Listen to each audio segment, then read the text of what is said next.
Hello everyone, আসসালামু আলাইকুম। সবার কি অবস্থা? সবাই কেমন আছেন? আলহামদুলিল্লাহ, আমি অনেক ভালো আছি। তো আজকে হচ্ছে গিয়ে আমার কিছু ইফতারির আয়োজন আপনাদের সাথে শেয়ার করব। আমি আজকে ইফতারিতে যা বানাই। তো ফার্স্টেই হচ্ছে গিয়ে আমি এখানে দুধটা গরম করে নিচ্ছি। এটা বলক উঠে গিয়েছে অলরেডি। এখন আমি হচ্ছে গিয়ে এখানে এটার মধ্যে হচ্ছে গিয়ে কাস্টার্ড পাউডার, দেন হচ্ছে এটার মধ্যে গুঁড়া দুধ, আর হচ্ছে সামান্য একটু কর্নফ্লাওয়ার দিয়ে নিয়েছি। তো এখন এটাকে গুলাবো। বলাই তো হয়নি আমি দুধ দিয়ে কী বানাচ্ছি। তো আমি হচ্ছে গিয়ে বানাচ্ছি কাস্টার্ড। তো এখানে হাফ লিটার থেকে একটু বেশি দুধ আছে। আর আমি এখানে এই দুধের সাথে, লিকুইড দুধের সাথে এখানে গুঁড়া দুধও অ্যাড করেছি। এটার মধ্যে মিক্স করে নিয়েছি একবারে। তো এটাকে একটু গুলিয়ে এটার মধ্যে ছেড়ে দেবো। তারপরে চিনি দিয়ে দিব পরিমাণ মতো। এখন এটাকে গুলিয়ে নিচ্ছি। আমি নর্মাল পানি দিয়ে গুলিয়ে নিয়েছি, যেহেতু দুধটা আমার চাল করা আর অনেকক্ষণ যাবত দুধটা চুলার মধ্যেই ছিল। তো আমি এটা দেওয়ার পর কাজটা যেহেতু বেশি ঘন হয় না, তো এটার মধ্যে পানি লাগলে আমি পরে এটার মধ্যে পানি অ্যাড করবো। তো এখানে হচ্ছে গিয়ে আমি এটা ভালো করে গুলিয়ে নিয়েছি। আস্তে আস্তে করে এটা দিয়ে দিব। এখন জালটা একদম কমিয়ে নিচ্ছি। আর দুধটা যেহেতু আমার জাল করতে করতে অনেকটা শুকিয়ে গিয়েছে, তো সমস্যা নেই। এটা দেওয়ার পরেও আমি একটু যখন জাল করবো একটু পানি দিয়ে দিব। আমার থিকনেসটা যতটুকু প্রয়োজন ততটুকু। এখন হচ্ছে গিয়ে আমি যে আস্তে আস্তে করে দিয়ে দিব।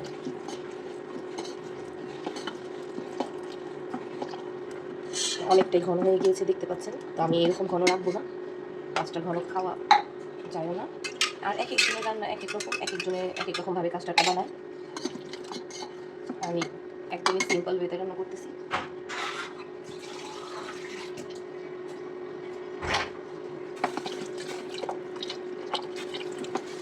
এবার ঠিক আছে। তো এই পর্যায়ের মধ্যে হচ্ছে গিয়ে আমি চিনিটাও দিয়ে দিব। তারপরে একটা জাল উঠিয়ে এটা নামিয়ে ফেলবো। আমি হচ্ছে গিয়ে কাজ করতে আসলে আমার সাথে সবসময় উল্টাপাল্টা হয়, এটা আপনারা ভালো মতো জানেন। যেমন এখন হচ্ছে গিয়ে পানি পড়ে গিয়েছিল, আবার বুঝতে হলো আমাকে। তো এটা একটা জাল উঠিয়ে এটা হয়ে যাবে। তো আমার কাছে মনে হচ্ছে এটা মনে হয় আবারও ঘন হয়ে গিয়েছে। এটার মধ্যে আমি আরও একটুখানি পানি দেবো। আমি এত ঘন রাখবো না। আর এটার সাথে আমি পরে যেগুলো ফল অ্যাড করব ওটা আমি আপনাদেরকে ভিডিওর লাস্টে দেখিয়ে দিব, কারণ এটা তো আর গরম গরম খাওয়া যায় না, এটাকে ঠান্ডা করতে হবে। এটা রান্না হয়ে গেলে তারপর আমি রান্না করবো হচ্ছে গিয়ে ছোলা। চিনিটা আমি আমাদের আন্দাজ মতো দিয়ে দিচ্ছি, যে যেমন মিষ্টি খায় আর কি।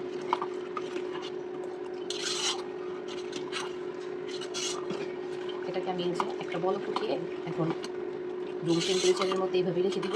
পরে যখন এটা ঠান্ডা হয়ে যাবে তখন এটাকে ফ্রিজে রেখে দিব।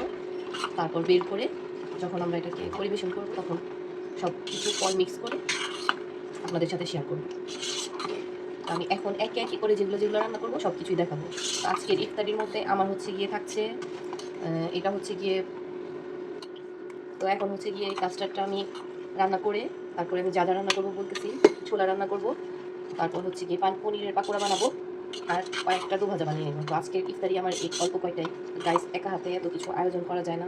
মন তো চায় আরও অনেক কিছুই বানানোর, কিন্তু সময়ের জন্য হয়ে ওঠে না। যাই হোক, যতটুকু পেরেছি আলহামদুলিল্লাহ। তো চাল দেওয়া শেষ, তা আমি এখন এটা নামিয়ে ছোলা রান্না করব। তো গাইস, একটু উল্টাপাল্টা হচ্ছে কথা, কেউ কিছু মনে করবেন না। আসলে এভাবে ভয়েস দেওয়ার অভ্যাস নাই, তো ট্রাই করতেছি। কিন্তু আপনারা আমার সরাসরি ভয়েসটা বেশি পছন্দ করেন, তার জন্য আমি ট্রাই করতেছি। তো এখন আমার এই কাস্টার্ডটা রান্না করা টোটালি কমপ্লিট। এখন এটাকে নামিয়ে ফেলবো। নামিয়ে নিয়ে এখন আমি এখানে ছোলাটা বসিয়ে দিব। তারপর হচ্ছে কি আমি আজকে পনিরের পাকোড়া করব, দেন হচ্ছে দো ভাজা বানাবো। আজকে বেশি কিছু না, কারণ এত কিছু করাটা সম্ভব না। মন তো চাই ইফতারিতে আরও অনেক ধরনের আইটেম রাখি, কিন্তু একা একা করা সম্ভব না। তারপর আলহামদুলিল্লাহ আমার সাথে আমার হাজব্যান্ড, আমার মেয়েরা অনেকটাই হেল্প করে, যার জন্য আমি আর কি পারি।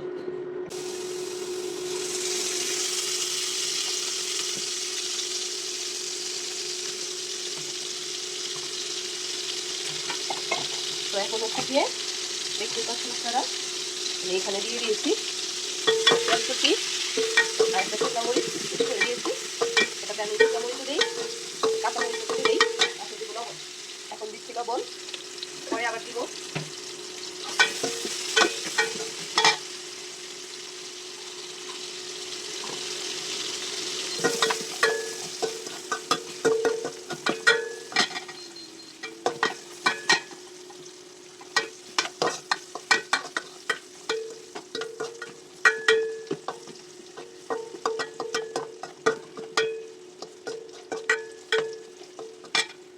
চালটা বাড়িয়ে দিই,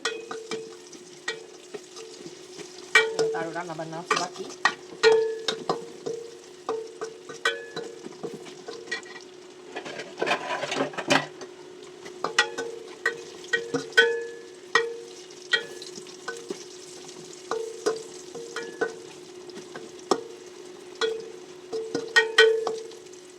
এখন পানি দিয়ে দিচ্ছি।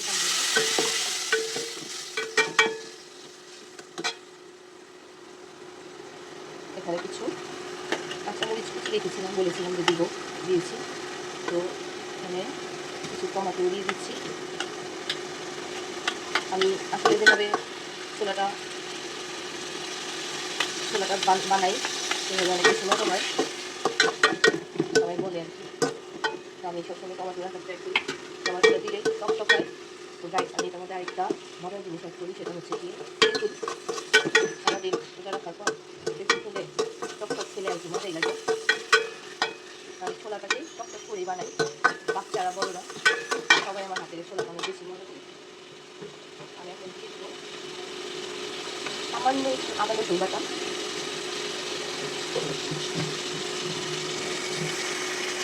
একটাই দারচিনি রসুন বাটা, গান হবে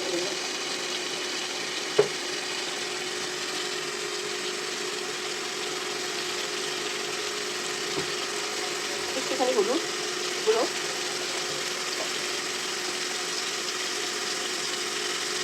যেহেতু 2 রকম মরিচ ব্যবহার করেছি অলরেডি, একটুখানি মরিচের গুঁড়ো, যাতে ঝাল না হয়, পরে আবার খাওয়া যাবে না।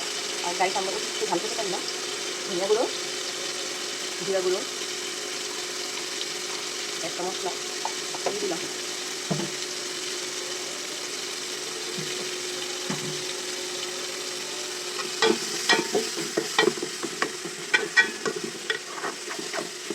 পানি অ্যাড করে দিই, লেগে যাচ্ছে।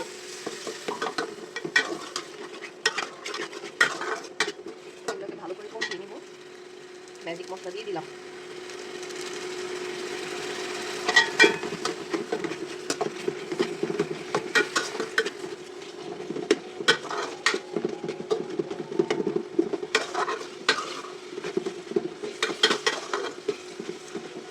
আমার হাতে ছোলা রান্নাটা আমার একটা ভাগ্নে ছিল, এখন ওর দিন হয়ে গিয়েছে, সে অনেক বেশি লাইক করতো।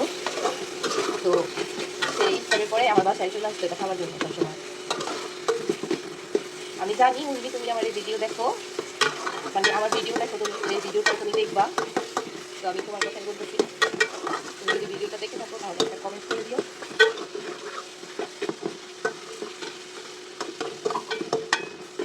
গাইস, আদান হচ্ছে, এখন একটু চুপ থাকি, আপনারা দেখেন আমি কীভাবে আমাদের কিছু দিই। এখানে আমি কিছু শসা কিছু দিয়ে দিচ্ছি।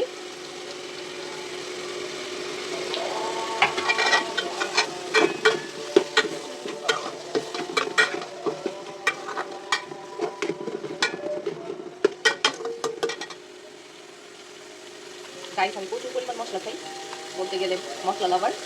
এখানে আরেকটা মশলা দিয়ে দিলাম। পরিমাণ মতো মশলাগুলো দেওয়া গেলে মশলা তো এভাবেই মজা, কিন্তু মশলা বেশি হলেও খাবার নষ্ট হয়ে যায়, আর মশলা কম হলেও খাবার মজা লাগে না। যাই হোক, সব কিছু তো আমার ডাল আমার সবার শেষেই দিয়ে দিচ্ছি হচ্ছে গিয়ে যে ছোলা সিদ্ধ করে রেখেছিলাম, দিয়ে দিলাম।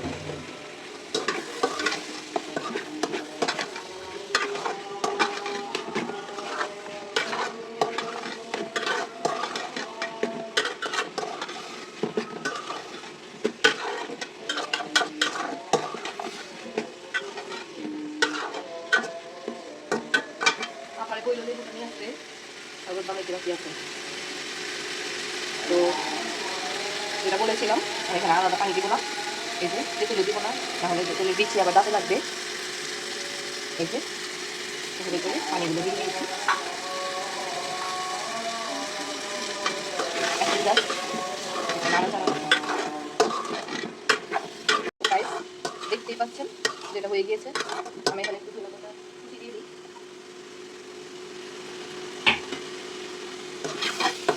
রান্না করা ডান, এখন ওটাকে বের করে একটা বাটিতে,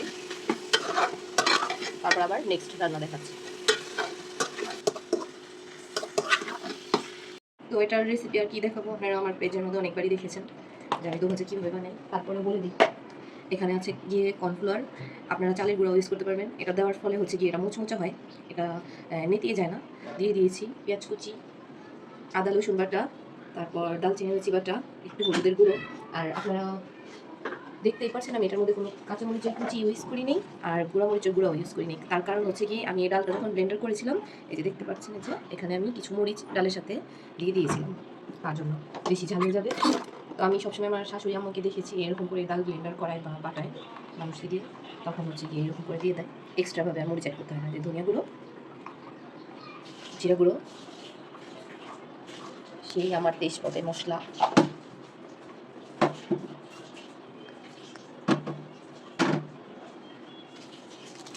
ম্যাজিক মশলা, আর হচ্ছে গিয়ে লাস্টে দিচ্ছি লবণ। এখন হচ্ছে এটা মিক্স করে রেখে দেবো। এটা যখন আমি নামাজ পড়ে আসবো আসলে, তারপর হচ্ছে গিয়ে ভাজবো, তার আগে ভাজবো না, নাহলে এটা ঠান্ডা হয়ে যাবে। আর আজকে হচ্ছে গিয়ে আমি দো ভাজার মধ্যে কোনো ধরনের কিছু ইউজ করবো না, মুরগি টুরগি বা মুরগির কিমা বা অন্য কোনো কিছু। আজকে নর্মালভাবে দো ভাজাটা ভেজে নেবো। ও দেখেন আমি ধনিয়া পাতা দিতে ভুলে গিয়েছিলাম।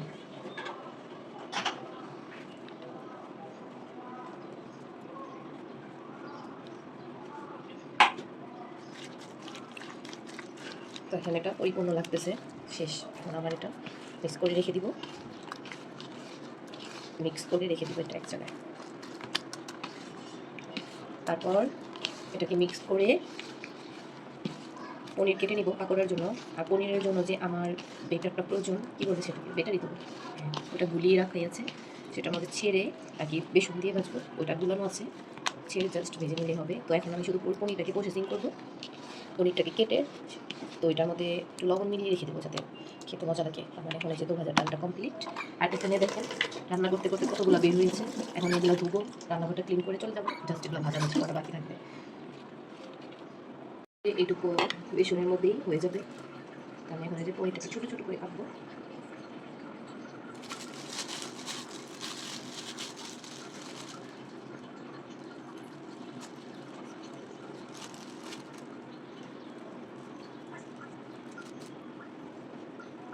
পিস পিস করে কেটে নিচ্ছি এরকম ছোটো ছোটো করে। এটা ভেজে এটার ফাইনাল লুক আপনাদেরকে দেখাবো কেমন হয়।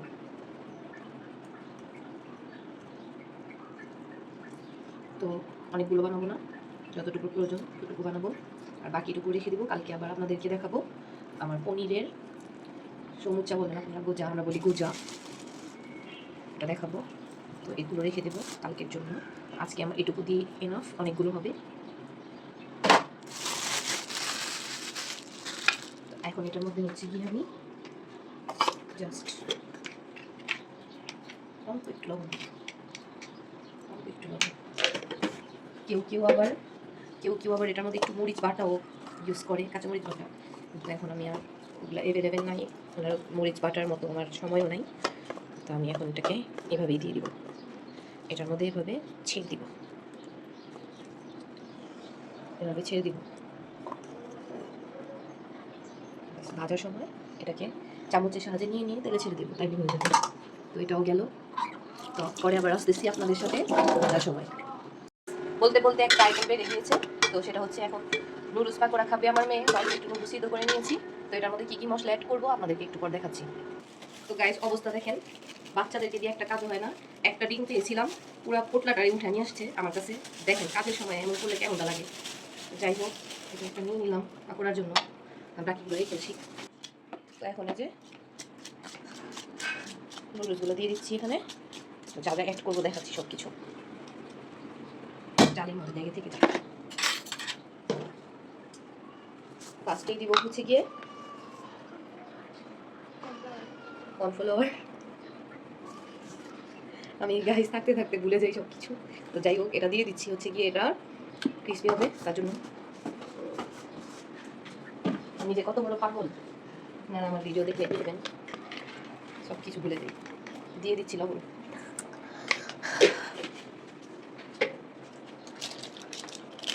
ম্যাজিক মশলাটা শেষ হয়ে গেছে গাইস, নাই। তো যাই হোক, ওটা শেষ হচ্ছে, তো কী হয়েছে, আমার কাছে আছে না আমার স্পেশাল আরেকটা মশলা, ওটা একটু দিয়ে দিচ্ছি। এখন দিব হচ্ছে গিয়ে আমি এখানে আমার গোলমরিচের গুঁড়ো, সামান্য একটু চিলি ফ্লেক্স।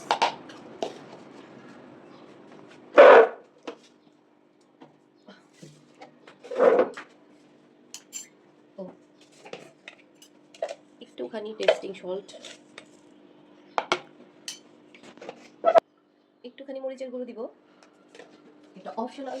তারপরে আমি দিয়েছি, ফেলে দিচ্ছি, কাজ করতেছি, কি যে করি আমি, যাই হোক। এখন দিয়ে দিব হচ্ছে গিয়ে পেঁয়াজ কুচি, টমেটো কুচি, ধনিয়া পাতা কুচি, কাঁচামরিচ কুচি, সব কিছু দিয়ে দিই। তারপর হচ্ছে গিয়ে এই যে একটা ডিম, এটাকে ফাটিয়ে এটা দিয়ে দিব। এখন এটাকে ভালো করে মাখা চাখা করে নেব।